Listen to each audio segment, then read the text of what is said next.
नमस्कार साथियों, स्वागत है आप सभी का हमारे YouTube चैनल ज्ञान कामना पर। तो दोस्तों, इंडियन रेलवे आरपीएफ भर्ती 2024 रोजगार सूचना संख्या 02/2024 के लिए ऑनलाइन आवेदन फॉर्म कैसे भरा जाता है, इसके बारे में इस वीडियो में आपको स्टेप बाय स्टेप जानकारी देने वाला हूं। तो चलिए वीडियो को शुरू करते हैं। दोस्तों, फॉर्म भरने से पहले इस भर्ती या फॉर्म को लेके 2-3 खास जानकारी आपको देना चाहूंगा। देखिए, पहली बात तो यह कि फॉर्म भरने की जो लास्ट डेट है वो 14 मई 2024 तक है। इसके अलावा दूसरी खास बात यह कि इस भर्ती की अभी तक टोटल पोस्ट है 4208। इसके अलावा इस भर्ती की तीसरी खास बात यह है कि ये जो भर्ती है वो अलग अलग बोर्ड के द्वारा है वो करवाई जा रही है। जैसा कि आप यहाँ स्क्रीन पे देख रहे हैं, लगभग ये 21 बोर्ड है। आप जिस भी भर्ती बोर्ड के लिए आवेदन फॉर्म भरना चाहते हो, सिंपली उसी की वेबसाइट पे आपको विजिट करना पड़ेगा। हालांकि देखिए, सब में जो फॉर्म भरने की प्रोसेस है वो एक जैसी है। सिंपली आपको गूगल पे उस बोर्ड का नाम लिखना है, उनकी ऑफिशियल वेबसाइट आपके सामने आ जाएगी। देखिए, मैंने यहाँ पे है अजमेर बोर्ड की साइट को ओपन किया है। जैसे ही साइट पे आप आते हो तो यहाँ पे देखिए आपको रोजगार सूचना संख्या वो दिखाई देती है। जस्ट इसी के नीचे आपको फॉर्म भरने का लिंक है वो दिखाई देता है। इसी तरह से मैंने यहाँ पे देखिए चंडीगढ़ बोर्ड की साइट को ओपन कर रखा है। जब आप यहाँ पे आओगे तो यहाँ पर भी देखिए आपको डायरेक्ट लिंक मिल जाता है, नया पेज ओपन होता है और यहाँ पर इस भर्ती के बारे में जानकारी आपको देखने को मिलती है। जस्ट इसी के लास्ट में आपको फॉर्म भरने का डायरेक्ट लिंक है वो मिल जाता है। तो कहने का मतलब ये है कि यहाँ पे अलग अलग बोर्ड की जो वेबसाइट है उनकी डिजाइन अलग हो सकती है, लेकिन फॉर्म भरने की प्रोसेस है सभी में एक जैसी है। तो मैं यहाँ पे अजमेर बोर्ड की वेबसाइट पे विजिट करके ये फॉर्म भरने की प्रोसेस आपको यहाँ पे बता रहा हूँ। जैसे आप यहाँ पे आओगे, इस लिंक पे क्लिक करोगे तो इस तरह से एक नया पेज ओपन हो जाएगा। सबसे ऊपर आपको अप्लाई का ऑप्शन मिल जाएगा। सबसे पहले आपको अपना एक नया अकाउंट है वो बनाना पड़ेगा। इस पर आपको यहाँ पे क्लिक करना है। यदि पहले से आपने बना लिया है तो ऑलरेडी है एन अकाउंट पे आपको क्लिक करना है। नया अकाउंट बनाने की प्रोसेस आपको बताता हूँ। इस लिंक पे आपको यहाँ पे क्लिक करना है, ओके पे आपको यहाँ पे क्लिक करना है। अपनी जो नेशनलिटी यहाँ से सिलेक्ट कर लीजिएगा। अब यहाँ पे जो कैंडिडेट का नाम है आपको पूरा लिखना है। 2 बार आपको लिखना पड़ेगा। आपकी जो जन्म तिथि है वो भी आपको 2 बार लिखनी है। माता पिता का नाम है वो भी 2 बार आपको लिखना पड़ेगा। इसके साथ यहाँ पे देखिए आपको अपना आधार का वेरिफिकेशन करना पड़ेगा। यदि आपके पास आधार नंबर नहीं है तो आप यहाँ पे दूसरी आईडी भी है उसको यूज कर सकते हैं, लेकिन आधार तो सबके पास है, आपको वेरिफिकेशन करना है। क्योंकि जिस समय आप एग्जाम देने जाओगे, भर्ती के लिए जाओगे, तो उस समय आपका जो आधार है उससे ही वेरिफिकेशन होने वाला है। इसके बाद यहाँ पे अपनी कोई भी एक मेल आईडी और मोबाइल नंबर आपको डालना है। ओटीपी आ जाएगी, ओटीपी आपको यहाँ पे डाल के उसको वेरीफाई कर देना है, ठीक है ना। इसके बाद यहाँ पे आपको अपना एक नया पासवर्ड है वो बनाना है और पासवर्ड के अंदर capital letter, small letter, special जो लेटर है, नंबर है, उनको यूज करते हुए बनाना है। और पासवर्ड इस प्रकार का बनाना ताकि भविष्य में है आपको याद रह जाए। ये डिटेल भरने के बाद आपको एक कैप्चा डालनी है और preview and create an account पे आपको क्लिक करना है। इसके बाद आपको लॉगिन पे वो क्लिक करना है और वापस आपको यहाँ पे लॉगिन करना पड़ेगा। तो यहाँ पे आपकी मेल आईडी है, अपना मोबाइल नंबर, पासवर्ड वगैरह वगैरह आपको यहाँ पे डालना है और जो कैप्चा दी गई है उसको डाल दीजिएगा, लॉगिन पे क्लिक कर दीजिएगा। जैसे आप इस पे क्लिक करोगे तो इस तरह से इंटरफेस आपको दिखाई देगा। यहाँ पे उनके कुछ निर्देश हैं, पढ़ना चाहो तो पढ़ लीजिएगा।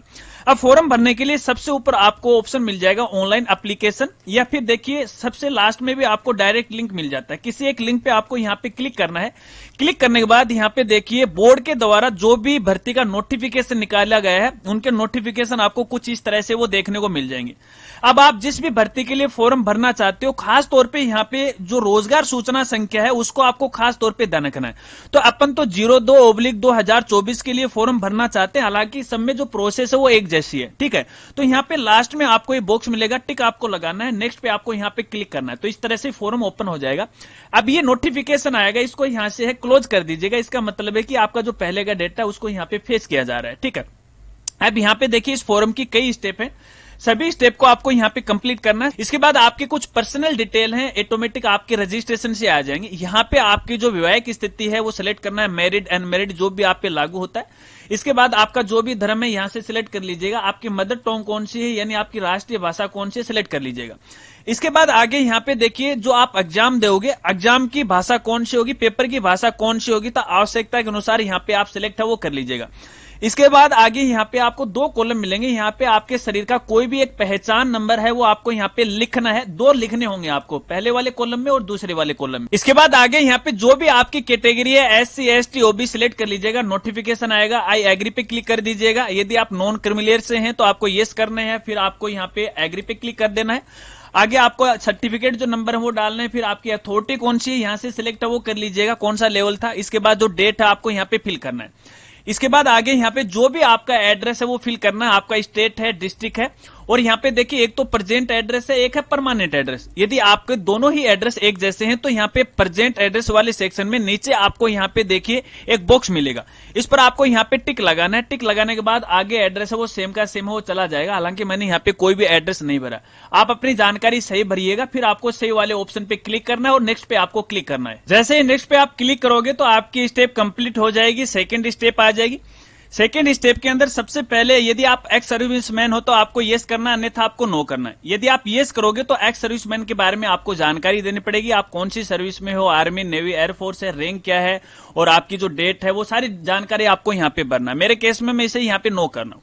इसके बाद यदि आप डिसेबिलिटी ग्रुप से हो तो आपको यहाँ पे यस नो में है वो जवाब देना है। चलिए, इसके बाद यदि आप इकोनॉमिकली बैकवर्ड क्लास से हो, आर्थिक पिछड़े वर्ग से हो, ईबीसी कैटेगरी से हो तो आपको यहाँ पे यस नो में है वो जवाब देना है। अगर आप यहाँ पे यस करते हो तो देखिए संबंधित जानकारी आपको यहाँ पे फिल करना पड़ता है, ठीक है ना। तो मैं यहाँ पे है इसको नो कर रहा हूँ, ठीक है। चलिए, इसके बाद यहाँ पे देखिए कोई रेलवे कर्मचारी है तो आपको यस नो में है वो जवाब देना है, तो मैं यहाँ पे नो कर रहा हूँ। देखिए जहां जहां पर आप यस करोगे ना तो संबंधित जानकारी है आपके बारे में वो पूछी जाएगी, ठीक है ना। तो वो जानकारी आपको यहाँ पे फिल करते जाना है, तो मैं यहाँ पे नो कर रहा हूँ, ठीक है। चलिए, इसके बाद यहाँ पे करंट एम्प्लॉय की जानकारी आपको देनी है। यदि आप किसी डिपार्टमेंट के अंदर काम कर रहे हैं तो आपको जानकारी देनी है, अन्यथा आपको नहीं देनी। लेकिन आपको ध्यान रखना है ये केवल गवर्नमेंट पे ही लागू होगा। यहाँ पे मैं नॉट एप्लीकेबल है वो कर रहा हूँ। चलिए, इसके बाद यदि आपने कोई कंप्यूटर कोर्स है वो कंप्लीट किया है, उसको आपको यहाँ पे है ये नो में है वो जवाब देना है, तो मैंने यहाँ पे नो को है वो सिलेक्ट कर लिया। चलिए, इसके बाद आगे यहाँ पे आपकी बैंक की डिटेल की जानकारी आपको वो देना पड़ेगा, और ध्यान रखना आपको ये सही सही जानकारी देनी है, क्योंकि जब भी आप इनकी एग्जाम में बैठोगे तो यहाँ पे फीस जितनी भी आपकी कटेगी वो आपस है वो रिफंड हो जाएगी 100 रुपए काट के, चाहे आप किसी भी कैटेगरी के क्यों ना हो। तो अपनी बैंक डिटेल है यहाँ से वो भर दीजिएगा। बैंक की डिटेल भरने के बाद आपको नेक्स्ट पे क्लिक करना है, तो आपकी स्टेप वो कंप्लीट हो जाएगी। तो यहाँ पे देखिए हमने 2 स्टेप को कंप्लीट कर लिया है, थर्ड स्टेप आ चुकी है, और थर्ड स्टेप है अपनी एजुकेशन की। तो यहाँ पे आपको अपनी एजुकेशन की जानकारी देनी है। तो यहाँ पे देखिए जो मैट्रिकुलेशन है उसकी जानकारी इन्होंने पूछी है। तो सबसे पहले आपने जो मैट्रिकुलेशन है वो कौन से राज्य से की है वो राज्य आपको यहाँ पे सिलेक्ट करना है। फिर डिस्ट्रिक्ट कौन सा है तो वो डिस्ट्रिक्ट आपको यहाँ पे सिलेक्ट है वो कर लेना, ठीक है। बोर्ड का नाम आपको सिलेक्ट करना, तो चलिए यहाँ पे बोर्ड का नाम सिलेक्ट कर लेते हैं। अभी यहाँ पे कौन सा आपका बोर्ड है वो बोर्ड का नाम आप पे शॉर्ट में या फुल में लिख सकते हैं। कौन से साल में आपने कक्षा पास की थी वो साल आपको यहाँ पे वो लिख देना है, ठीक है। और रोल नंबर कितने थे आप अपनी आवश्यकता के अनुसार यहाँ पे रोल नंबर है वो लिख दीजिएगा, और इसके बाद यहाँ पे ऐड कर दीजिएगा। तो यहाँ पे आपकी जो एजुकेशन है वो यहाँ पे देखिए ऐड हो जाएगी। अब जो भी आपने अपनी एजुकेशन की जानकारी दी है इस तरह से रो बन के आ जाएगी। अगर इसमें कोई गलती आपको यहाँ पे नजर आ रखी है तो यहाँ पे देखिए एडिट का ऑप्शन मिल रहा है, और यदि आप इसे डिलीट करना चाहते हो तो यहाँ पे देखिए डिलीट का भी ऑप्शन है, ठीक है। ये काम करने के बाद आपको नेक्स्ट पे क्लिक करना। अब जैसे आप नेक्स्ट पे क्लिक करोगे तो स्टेप कंप्लीट हो जाएगी, नेक्स्ट स्टेप आ जाएगी, और इस स्टेप के अंदर कैंडिडेट की जो फोटो और सिग्नेचर आपको अपलोड करना पड़ेगा, और दोनों की जो साइज है वो 30 KB से लेके 70 KB के बीच में होनी चाहिए। अब फोटो अपलोड करने के लिए ब्राउज वाले ऑप्शन पे क्लिक करना, जहां पर आपकी फोटो सिलेक्ट कर लीजिएगा। अब यहाँ पे आपको अपनी फोटो को फिट है वो बैठाना है। यहाँ पे यदि फोटो छोटी है तो आपको देखिए प्लस जूम का ऑप्शन मिल जाता है, छोटा बड़ा आप कर सकते हो। माइनस है यहाँ पे आपको मिल जाता है, तो आप इस तरह से सेट कर सकते हो, और इस तरह से देखिए माउस से भी छोटा बड़ा आप यहाँ पे वो कर सकते हो, ठीक है ना। यहाँ पे ये जो साइज दे रखी है ना इसी के अनुसार आपको यहाँ पे फिट है वो बैठानी है। यदि ये सही फिट बैठ जाती है तो आपको यहाँ पे ये गुड मार्क है, इस पे आपको क्लिक करना, तो देखिए आपकी फोटो अपलोड हो जाएगी। लेकिन मेरे केस में आप यहाँ पे देखोगे कि हमारी जो फोटो वो अपलोड नहीं हुई, क्योंकि यहाँ पे देखिए इसने 3 रीजन दे दिए। पहला रीजन दिया गया है कि आपकी जो फोटो है उसका बैकग्राउंड है वो व्हाइट नहीं है, तो पहली बात है कि फोटो का बैकग्राउंड व्हाइट होना चाहिए। दूसरा यहाँ पे ये दिया गया है कि आपका जो फ्रंट चेहरा है वो सही तरीके से, या जो फ्रंट का व्यू है वो सही तरीके से यहाँ पे नहीं दिखाई दे रहा है। और तीसरा आप यहाँ पे ये दिखाई दे रहा है कि आप जो सेल्फी फोटो वो अपलोड है वो नहीं कर सकते। हालांकि यहाँ पे 2 नीचे वाले रीजन है वो इन्होंने सही नहीं पकड़ा, या पोर्टल ने यहाँ पे थोड़ा सा एरर कर दिया है। हालांकि ये जो फोटो है हमने आपको दिखाने के लिए ही गलत अपलोड की थी, ठीक है ना। अब अपन यहाँ पे सही फोटो को अपलोड करते हैं, ब्राउज वाले ऑप्शन पे क्लिक करते हैं, और यहाँ पे अब की बार व्हाइट बैकग्राउंड वाली फोटो को मैं यहाँ से सिलेक्ट वो कर लेता हूँ, ठीक है। इसके बाद मैं डायरेक्ट इस पे यहाँ पे गुड के मार्क वाले ऑप्शन पे टिक वो लगा देता हूँ। तो अब की बार आप यहाँ पे देखोगे हमारी फोटो है सही तरीके से अपलोड हो चुकी है, ठीक है ना। और इसी तरह से आपका जो सिग्नेचर है वो अपलोड करना है, ब्राउज वाले ऑप्शन पे क्लिक करना, और जहां पे आपका सिग्नेचर है सिलेक्ट है वो कर लीजिएगा।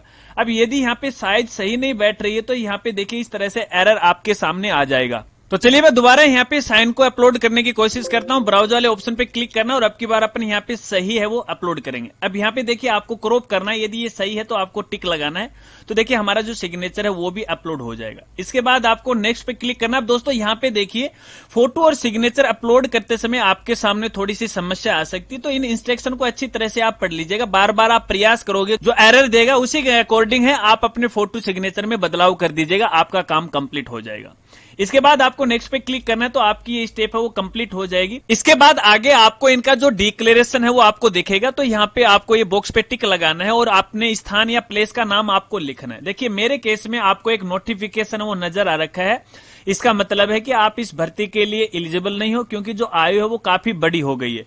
तो देखिए आपके केस में ऐसा नहीं होगा, आपको यहाँ पे प्लेस का नाम भरना, फिर आपको प्रीव्यू एप्लीकेशन वाले ऑप्शन पे क्लिक करना है। तो ऐसे में भरे हुए आवेदन फॉर्म है वो आपको दिखाई देगा। एक बार आप अपना डेटा वो चेक कर लीजिएगा।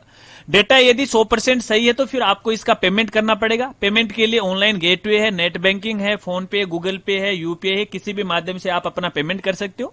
और पेमेंट करने के बाद ही आपका जो फॉर्म है वो फाइनल कंप्लीट है वो भरा जाएगा। हालांकि देखिए मैं यहाँ पे पेमेंट वो नहीं कर रहा हूं, क्योंकि आपके लिए डेमो वीडियो वो बना रहा हूं। अगर पेमेंट करते समय आपके सामने किसी प्रकार की कोई समस्या आ जाती है तो आप कमेंट करके मुझे जरूर बताएगा, आपकी समस्या का समाधान करने में मुझे खुशी होगी। जैसे ही दोस्तों मैंने ओके वाले ऑप्शन पे क्लिक किया तो आप यहाँ पे देख रहे हो ये पीछे भाग जाएगा।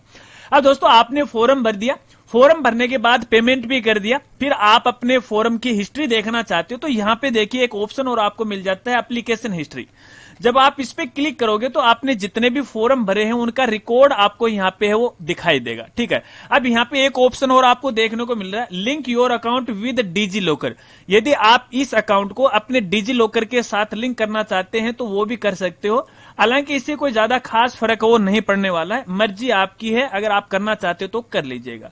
अब भरे हुए आवेदन फॉर्म की लिस्ट आपको दिखाई देती है और यहीं से आप अपना जो फॉर्म है वो प्रिंट भी कर सकते हो। देखिए इसकी सारी डिटेल आपको दिखाई देगी, रजिस्ट्रेशन नंबर है, स्टेटस है और उसका यहाँ पे पेमेंट हिस्ट्री है, सब कुछ आपको यहाँ पे वो दिखाई देगा। तो दोस्तों इस प्रकार से तो अपन यहाँ पे आरपीएफ भर्ती 2024 का फॉर्म भर सकते हैं।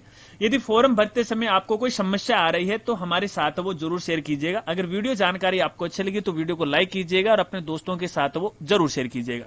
तो मिलते हैं फ्रेंड्स अगली एक नई वीडियो के साथ, तब तक के लिए जय हिंद, जय भारत।